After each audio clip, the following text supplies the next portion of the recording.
The first step toward wisdom is to call things by their right names. Confucius. Mhm. That really sets the tone for what we're trying to do here on the deep dive. Welcome. We're here to cut through the complexities and get to the heart of critical global issues. Today, we're doing a deep dive into something pretty significant in India's foreign policy, its relationship, its engagement with the Shanghai Cooperation Organization, the SCO. And we're basing this discussion on a really insightful article from the print. It's titled India's Diplomatic Crossroads, Reconsidering the SCO Engagement. Now, this deep dive is especially for you, the learner. If you're prepping for competitive exams, maybe the UPSC mains or prelims, or honestly, if you just want to stay properly informed on global politics, this is key. We want to get into what happened, why it really matters, and, what might be next for India. Okay, let's unpack this. Absolutely. It's a critical juncture. Really forces a look at India's strategy within these groups. So let's start with the scene. The recent SCO defense ministers meeting, Qingdao. And the big headline was, well, no joint statement at the end. What happened there? The core issue was straightforward.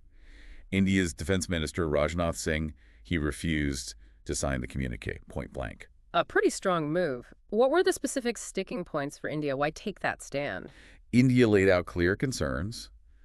The draft communique, well, it completely ignored the Pahalgam terror attack. Yeah. Completely. Right. And maybe even more importantly, it didn't condemn Pakistan, which India points to as the sponsor of the attack.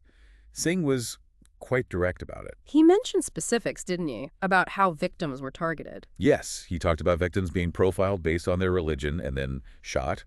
And he also flagged the increasing use of drones, for smuggling weapons and drugs across the border. Serious stuff. So he raises these points about terror tactics, new technologies, borders not being what they used to be, and it just, fell flat. It certainly seems that way. His warnings, his call to counter these new terrorist technologies, his point about traditional borders being inadequate now, it appears none of it really resonated with the 10-member group, which, let's be clear, is heavily influenced by Beijing. And didn't he also remind them about a previous SCO statement, something from India's time as chair? He did. He brought up the joint statement on countering radicalization leading to terrorism, separatism, and extremism. Quite ironic, as it was issued during India's own SCO chairmanship just the previous year. But even that didn't prompt a change. No effort to redraft the communique. Apparently not. No positive response, no move to accommodate India's very specific, very serious concerns. The article also points fingers at the SCO's own machinery, the bureaucracy, the secretariat in Beijing, the RAT structure in Tashkent. Exactly. What's fascinating, or maybe concerning, is the inaction from these key bodies. You've got the SCO secretariat in Beijing, the RTS Executive Committee, that's the regional anti-terrorist structure in Tashkent. Right. The heads of both the RTS director from Uzbekistan, Mr. Mirzaev, and the SCO Secretary General from China, Zhang Ming, they've been in post since early 2022. Oh. Yet neither of them, nor anyone else it seems, intervened. No push to find language that India could accept. It suggests a certain inertia, perhaps, or maybe a lack of will to address issues that might upset the dominant players. So India makes its case, a strong case, but gets stonewalled. The print article talks about an Indian blind spot here. What do they mean by that? Yeah, the blind spot idea is interesting. The article suggests India might be underestimating or perhaps not fully factoring in the deep-seated dynamics at play within the SCO, especially China's influence. How so? Connect the dots for us. Well, look at what happened right after that Pahalgam attack. It was carried out by the Resistance Front, right, which is widely seen as a front for Lashkar-e-Taiba, a UN-designated terrorist group. Okay. China's reaction, diplomatic support for Pakistan. Not condemnation of the attack, not even acknowledging India's perspective, really. Instead, Beijing called for an impartial probe. And they used that specific phrasing about Kashmir, too, didn't they? They did, referring to it as Srinagar city, the summer capital of Indian-controlled Kashmir. That language is deliberate. And then there was that initial report from Xinhua, China's state news agency. Ah, yes, you mentioned that earlier. How did that end? It ended with this line. A guerrilla war has been going on between militants and Indian troops stationed in the region since 1989. Just stating it like a background fact. Wow. Add to that, China was quick to praise Pakistan's so-called peace efforts after India announced a pause in military actions.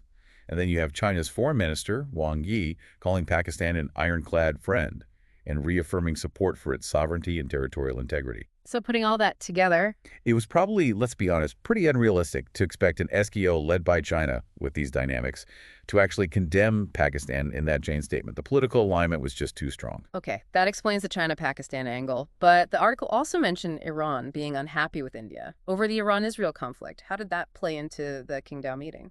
All right, another layer of complexity. Yeah. So back in June, the SKO issued a statement condemning Israel's actions against targets in Iran, calling them aggressive and a gross violation of international law. And India's position. India distanced itself.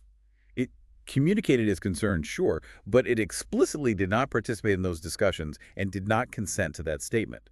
For Iran, a relatively new SKO member, that likely caused some friction. And Iran joined during India's chairmanship in 2023, which adds another wrinkle. Exactly.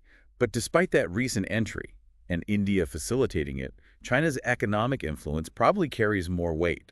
Projects like the port at Chabahar, and of course the massive China-Pakistan Economic Corridor, CPEC. That gives Beijing leverage. Huge leverage. It gives Beijing significant influence not just with Pakistan, but with other SKO members too, including Iran. It makes it much harder for countries to push back against China's preferred narrative or strategic interests. This really makes you question the SCO's fundamental nature, doesn't it? Taking a step back, how did this organization even start, and how has it evolved? It's a good question. It started small, back in '96, as the Shanghai Five. Just China, Russia, Kazakhstan, Kyrgyzstan, and Tajikistan. It was mainly about sorting out border issues after the Soviet collapse and building some political and economic trust. Focused on Central Asia initially. Right. But China, it seems, had bigger ambitions. Maybe it didn't want to be seen as just an Asian power. So they expanded the SCO, bringing in more post-Soviet states like Uzbekistan. It was a strategic move to really broaden its geopolitical footprint. And Russia. They obviously have their own stakes in the region. Absolutely. For Russia, especially a more assertive Russia, the SCO is partly a vehicle to maintain, maybe even regain influence in the CIS countries, its former backyard. So there's a convergence, but also potential divergence of interests with China. Which makes the expansion dynamics even more interesting. India's entry, for instance. Precisely. So Russia pushed for India to join. But China made sure that if India came in, Pakistan had to join at the exact same time. Ah, the counterweight strategy. Exactly. It effectively balanced India's entry, ensuring China's relative influence wasn't diminished. It tells you a lot about the internal power politics, doesn't it? And where India actually stands in that structure. It certainly does. Which leads us to the big question, what now? Given this landscape, China's dominance, Russia's focus, Pakistan seemingly shielded, India's concerns ignored, what should India do? What does the print article suggest? The article pulls no punches. It argues India really needs to seriously reconsider its SKO involvement. Is it actually serving India's interests anymore? So less engagement or even withdrawal? It leans towards reevaluation, maybe finding alternatives. It floats the idea of India and Russia perhaps exploring a different economic platform altogether. Interesting. Who would be involved? The suggestion includes Central Asian countries, maybe Afghanistan, Iran, potentially with observer groups like BIMSTEC or IBSA involved. BIMSTEC, the Bay of Bengal Group, and IBSA, India, Brazil, South Africa. Right. The goal would be, well, twofold. Tapping into the region's energy and mineral wealth, and critically, setting up a counterterrorism network that actually works for its members, unlike, arguably, the SKO's RAT structure in practice. Beyond creating new groups, the article also talks about India adopting a more, shall we say, assertive diplomatic posture. Yes, much more assertive. For example, it suggests maybe suspending border talks with China until there's real progress. And the point about Tibet, that seemed quite bold. Extremely bold, demanding political representation from Tibet, explicitly calling it out as being under Chinese occupation. It ties into the Dalai Lama's recent statements, too, about his succession being a religious matter, not for Beijing to decide. Reinforcing that China has no role in Tibet's spiritual or political future. Exactly. And underlining that the Tibetan people, many exiled in India, need a path back to their homeland. The article draws a direct parallel. If China calls Kashmir India-controlled Kashmir, Then why shouldn't India call Tibet China-controlled Tibet? It's about diplomatic reciprocity, using the same language, pushing back against narratives. that parallel thinking extends further too, right? To how conflicts are described. Yes, if Xinhua calls the situation in Kashmir a guerrilla war since 1989, well, the article implies, then maybe the long-standing struggles in Balochistan Forcibly annexed by Pakistan in '48. and in Xinjiang forcibly annexed by China in 49. could equally be termed guerrilla wars for liberation. It's about reframing these issues, challenging the narratives set by others. It gets, as you said, really interesting. It's a significant potential shift in rhetoric. And what about those reports of China and Pakistan trying to set up a new South Asian bloc, possibly to replace SARC? That's another factor in this complex equation. If that actually happens, if they try to sideline existing structures like SARC. Then the pressure mounts on India. Absolutely. The article concludes that if such a bloc emerges, India basically has to launch its own alternative to the SCO, something more inclusive, economically sound, and crucially genuine about tackling terrorism. Okay. So, wrapping this deep dive up, we've covered a lot of ground. The Qingdao deadlock, the China-Pakistan dynamics, Iran's position, the SCO's history, and these potential, quite radical future paths for India. And really understanding these layers, these geopolitical currents, is so important, especially as you mentioned, for those of you preparing for exams like the UPSC, where critical analysis is key, but also just for grasping India's place in a changing world. So what does this all mean for you? Well, it leaves us with a pretty big question, doesn't it? As India potentially reevaluates its role in the SCO, facing these clear challenges, will this push lead towards a more genuinely multipolar Asia? Or could it actually create new headaches, new strategic problems for India? Definitely something for you to think about. We hope you found this deep dive useful. If you did, please do give us a like, subscribe for more analyses like this one, and definitely drop a comment below. Let us know your thoughts, your questions. We genuinely value your engagement. Thanks for joining us on the deep dive. We'll be back soon to explore another complex topic.